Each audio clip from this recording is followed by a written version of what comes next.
Today we're going to look at Emily Dickinson, a little bit of her background and biography, and look at some of her most famous poems and explain them.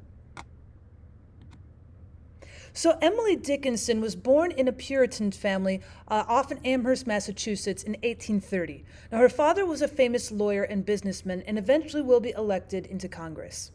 She did receive a college education. She did attend the Mount Holyoke Seminary for about 10 months.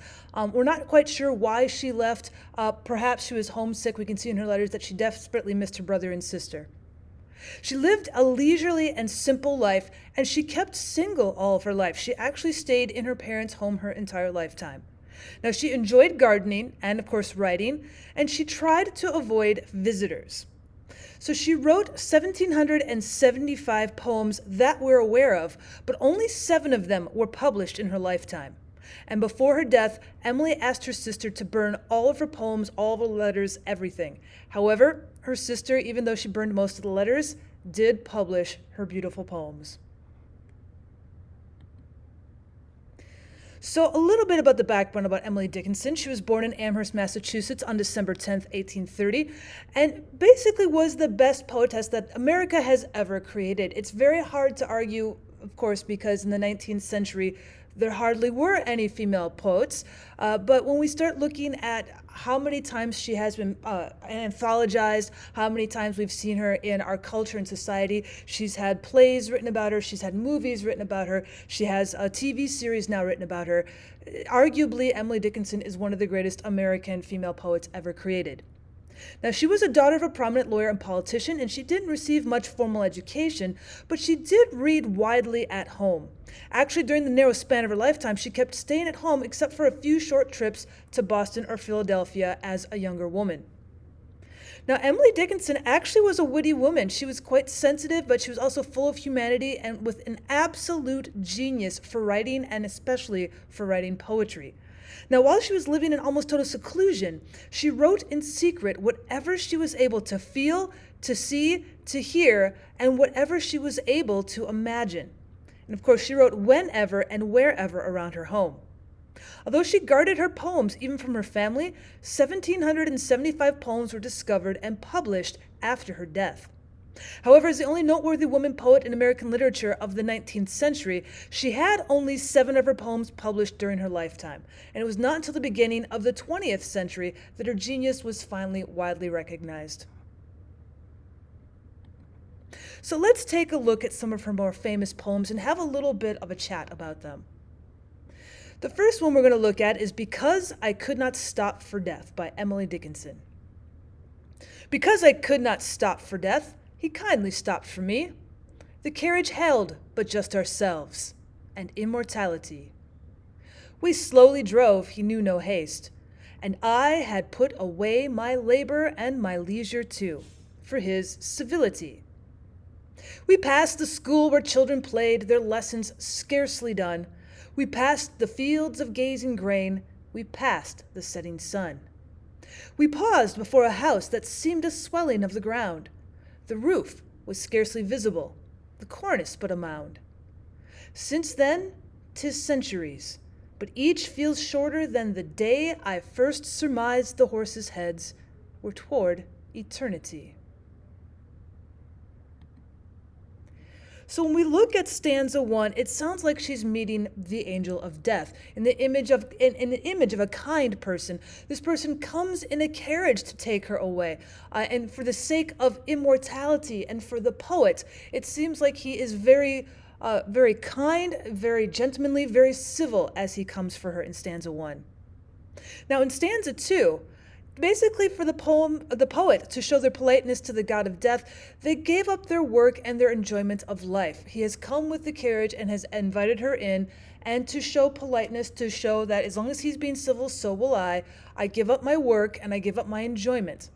Kind of means that she's dying, she is giving up her life.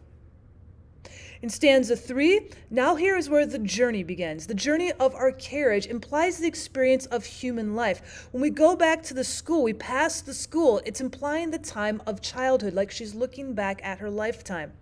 The fields of gazing grain, as the grain is coming into its forenature, we have this sense of youth and adulthood, this sense of vibrance, this sense of life.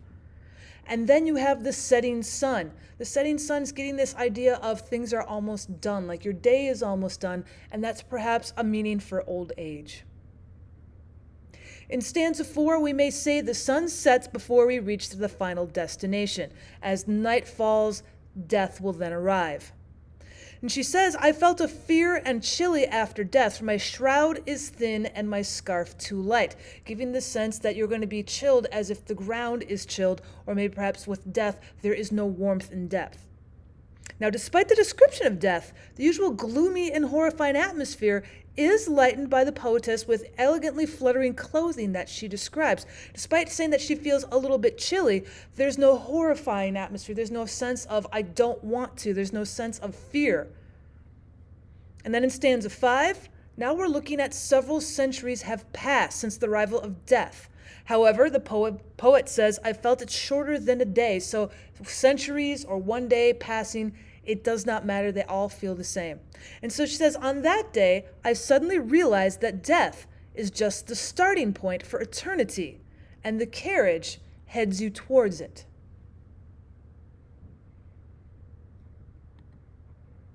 So overall, what is the poem discussing? Well, the poem is a death poem. Now, it is a very gloomy subject, but in this particular instance, Dickinson does it with a rather light tone. There's this sense of acceptance. The tone is light because the author just doesn't take death as a catastrophe. It's not horrifying. Instead, she treats the angel of death as a very polite gentleman, like a long-missed guest. She gives up her work, she gives up her leisure, her work and play. She puts on her finest silk dress, and she accompanies death in the same carriage off to eternity. Now, all the beauty of this work lies in the poetess's open-minded attitude towards death. There's no sense of fear, there's no sense of horror here. I mean, there's a little bit of watching the life go on from passing the school, passing the gazing grain, passing the setting sun. So we're looking back at a life that has a lot of fullness in it, but we're not hearing a sense of regret. There's a sense of beauty and civility, this sense of acceptance. A little bit more about the author herself. So Emily had this strong influence of Puritanism on her thoughts, and so you're going to eventually see a sense of pessimism coming from the sense of Puritanism from her background into her poems, and usually you have this tragic tone in her poems. Not the particular one we've just read, but in her other ones, there's usually this sense of tragedy. There's usually this sense of loss. There is a lot of care about death and immortality. Almost a third of all of her poems talk about death. It is what she's mostly known for. Now, she also explores the human's inner world because she spends a lot of time almost as an artist kind of exploring her art and staying away from society. She's going to have a lot of poems discussing her inner world, her inner thoughts about other people and how she does not want to interact with them. There's also severe economy of expression. She has a tendency to use few words to say profound examples. Her description is light. You're going to have 4, 5, maybe 6 words usually per line. However, you're going to have a lot being said in those few words. She certainly creates a lot of original imagery, especially in her nature poems, but we can see in her death poems as well. I mean, just when we looked at death as an angel of death is a kind, civil gentleman who's brought a carriage. She dresses up in her finest silks. It's certainly an original image. Usually when we think of death, we think of coldness, horror, fear. She had none of that in that particular poem. She likes to use direct and plain language, whether or not she was thinking that someday she'd want to publish the poetry and have a wide audience, or if she just wrote it in the direct and plain language because this was writing for her pleasure, and so she only had to discuss, in language for herself. It seems to be very direct and very plain language. She's not trying to overindulge in description. Now, the great influence on the Imagist movement in the 20th century comes a lot from Emily Dickinson. Walt Whitman, who's writing at the same time, will also give a lot of Imagists great influences. But Emily Dickinson, when she gets published around 1900, 1902, that is going to become a wide sweeping Imagist movement where they want the sense of original imagery and the direct and plain language, making everything as direct and original and expressive as possible. And she came first. She's the one who influenced quite a few of those later poets in the very early 20th century of America. But in subject matter, Emily Dickinson was very similar to the great Romantic poets of her time. So even though she's influencing poets that come after her, she was influenced by the poets right before her. The Romantic poets would come along right before Emily Dickinson, about 1800 to 1840. She was born in 1830. Now, her poems are short. Now, many of them being based on a single image or symbol. So she's taking that idea from the Romantic poets that came ahead of her. But within her little lyrics, she wrote about some of the most important things in life: love, nature, morality, immortality. These are all themes that we see Romantic poets ahead of her using. These are their major themes, and so she continues on with that track.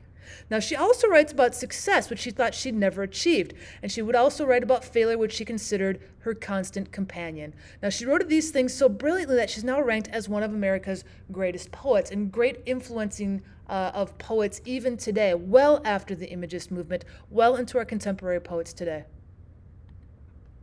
Let's check out another of her famous poems, once again another death poem. I Heard a Fly Buzz When I Died by Emily Dickinson. I heard a fly buzz when I died.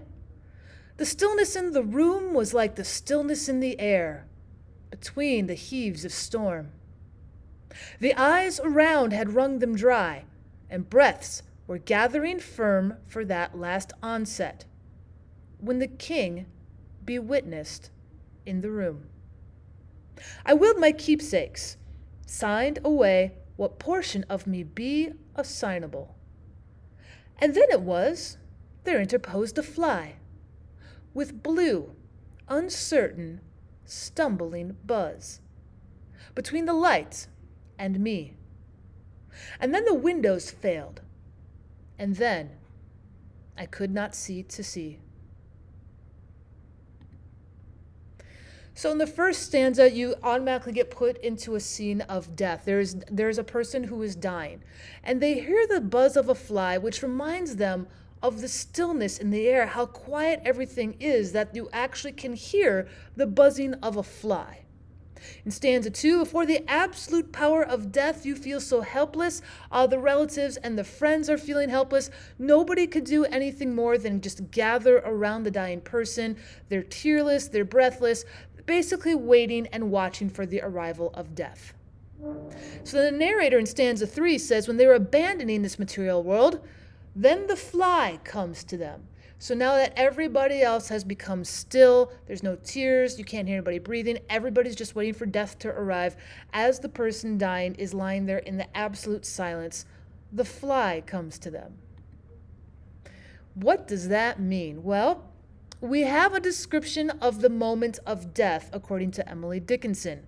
Now, the poetess made use of a very strange image of a fly to symbolize her last touch with the human world, and moreover, perhaps a perspective of a decaying corpse. After all, decaying corpse would be attracting flies. Now, the fly appeared as something which is able to fly between the two worlds of life and death, the fact that it actually does welcome death. Besides, the word fly is very cleverly used in the work. On the one hand, it refers to an insect. And on the other hand, it may indicate this sense of free flying, this sense of freedom. You're about to break free from the chains of a sick person. Now, before death, the fly was buzzing around and you can hear it. But after death, it may lead you to go far and forever. That sense of flying now might be for you. So the fly itself is inconsequently of little importance. It perhaps implies that death might be the same. Maybe death is just one area of being able to fly free. So, what about Dickinson's poems? Well, her poetry is a means to attain pleasure, a way to preach her doctrine, and a medium to express her world outlook. Basically, it's an outlet for her despair and a remedy to pacify her soul. So her life experience fostered her belief as an existentialist as well as a great poet. She's not being highly influenced by society. She's not being highly influenced by certain members of her family because she doesn't have a lot of contact with them. So her life experiences going out into the garden and spending hours experiencing flowers and insects and birds, she's going to write a lot about those. That's part of her life experience. The idea of her basically having an outlook of the world of, I need to stay away from people, I don't want to be around people, we hear that quite a bit in her psychology type poems. And then of course she had a lot of death and dying in her family before she passed on, so perhaps that also affects her despair and her poems for death. Now, despite her seclusion of life, Emily Dickinson covered a wide range of subjects in poetry. Some of her favorite subjects are death, but they're also love and natural beauty. Now, in her writing, she wrote about life and death, expecting to understand the meaning of life by also understanding the meaning of death. So let's check out another one that seems to be about death, but might also be a little bit about the love of nature and beauty. I Died for Beauty by Emily Dickinson. I died for beauty, but was scarce adjusted in the tomb, when one who died for truth was laying in an adjoining room. He questioned softly why I failed. Well, for beauty, I replied, and I for truth, the two are one. We brethren are, he said.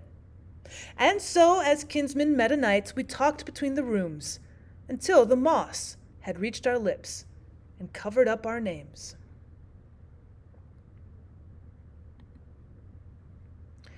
So when we look at when she's living, the features of her poems, when she lives in the 19th century, it's a comparatively religious era unlike today. She didn't, however, belong to any organized religion. That would require her to leave every Sunday and go off to church. However, she writes quite a bit about God, about man, and about nature and how it all relates to one another. She probed into the spiritual unrest of man and often doubted about the existence or the benevolence of God, because she felt that wild nature was her church, and she was able to converse directly with God there. She didn't believe she needed to have a physical church and a society around her in order to converse directly with God.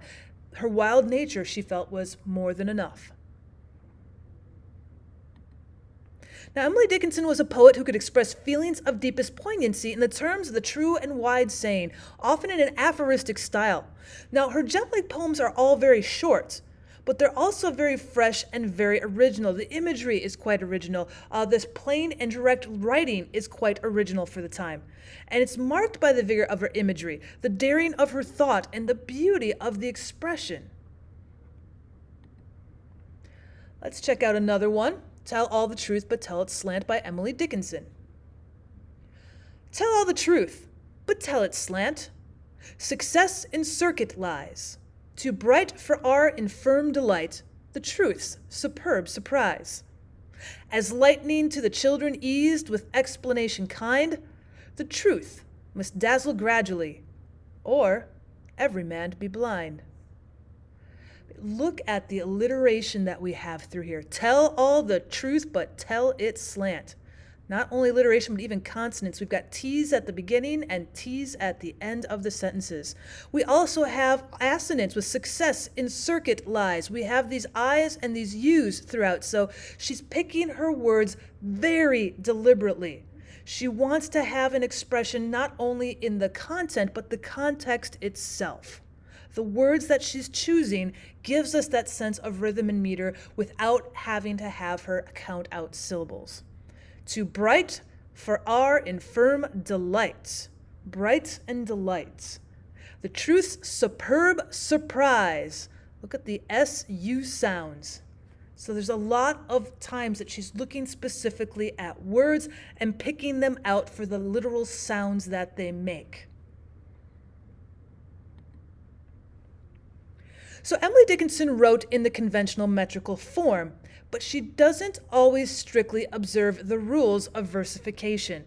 Sometimes her rhymes don't exactly match, and those are called near or slant rhymes. Sometimes the metrical form is there, sometimes it doesn't quite fit what it is that she's trying to describe, so she'll just leave the metrical form out for that line.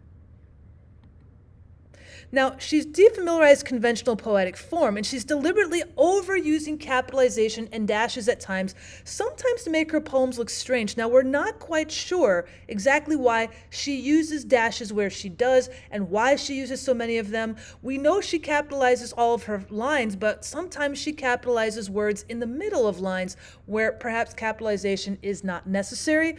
We're not 100% sure why she does this, but it is deliberate. We can tell she's deliberately overusing the capitalization and dashes in some way to make her poems look strange, to emphasize importance. It's very much similar to the style of John Donne, who had come 200 years before her. So let's check out another one of her poems, A Narrow Fellow in the Grass. This is one of her nature poems. A narrow fellow in the grass occasionally rides. You may have met him. Did you not note his notice sudden is? The grass divides with a comb. A spotted shaft is seen, and then it closes at your feet and opens further on. Oh, he likes a boggy acre, a floor too cool for corn. But when a boy and barefoot I more than once at noon have passed, I thought a whiplash, unbraiding in the sun, when stooping to secure it, it wrinkled and was gone. Several of nature's people I know, and they know me. I feel for them a transport of cordiality. But never met this fellow, attended or alone, without a tighter breathing and zero at the bone. So a lot of times we look at her selected poems in anthologies, we're going to see quite a few of her death poems. And you can see in red the ones that are usually most often seen. Because I could not stop for death, I heard a fly buzz when I died for beauty but was scarce. But sometimes we'll see some other of her death and even some of her natural beauty poems as listed here.